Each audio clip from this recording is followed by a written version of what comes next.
শ্রীলঙ্কা, বাংলাদেশ ও নেপালের পর এবার জেনজিদের বিক্ষোভে টালমাটাল দক্ষিণ পূর্ব এশিয়ার দেশ ইন্দোনেশিয়া।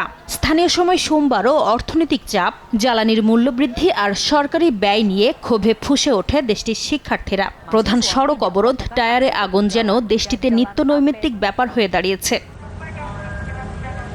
এদিন রাজধানী জাকার্তা সহ দেশটির অন্তত ৮টি বড় শহরে বিক্ষোভ করেছেন শত শত শিক্ষার্থী। মাকাসার, মেদান ও বান্দুং সহ বিভিন্ন শহরে একযোগে আয়োজিত এই কর্মসূচিতে সরকারের অর্থনৈতিক নীতির বিরুদ্ধে স্লোগান দেন তারা। পরিস্থিতি সামাল দিতে মোতায়েন করা হয় নিরাপত্তা বাহিনীর সদস্যদের। শিক্ষার্থীদের অভিযোগ, প্রেসিডেন্ট প্রাবোও সুবিয়ান্তো ফ্রি মিল কর্মসূচি ও গ্রামীণ সমবায় প্রকল্পের মতো বড় বড় কর্মসূচিতে বিপুল অর্থ ব্যয় করে রাষ্ট্রীয় কোষাগারের ওপর চাপ সৃষ্টি করছে, যা সাধারণ মানুষের জীবনযাত্রার ব্যয় আরও বাড়িয়ে দিয়েছে। এ সময় সরকারের ব্যয় নীতির পুনর্মূল্যায়নেরও দাবি জানান বিক্ষোভকারীরা।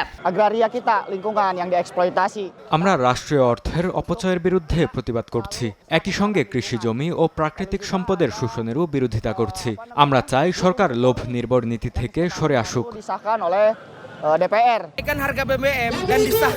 সরকার সাধারণ মানুষের মতামত না নিয়েই জ্বালানির মূল্যবৃদ্ধি সহ বিভিন্ন সিদ্ধান্ত নিয়েছে, যা জনগণের স্বার্থ বিরোধী।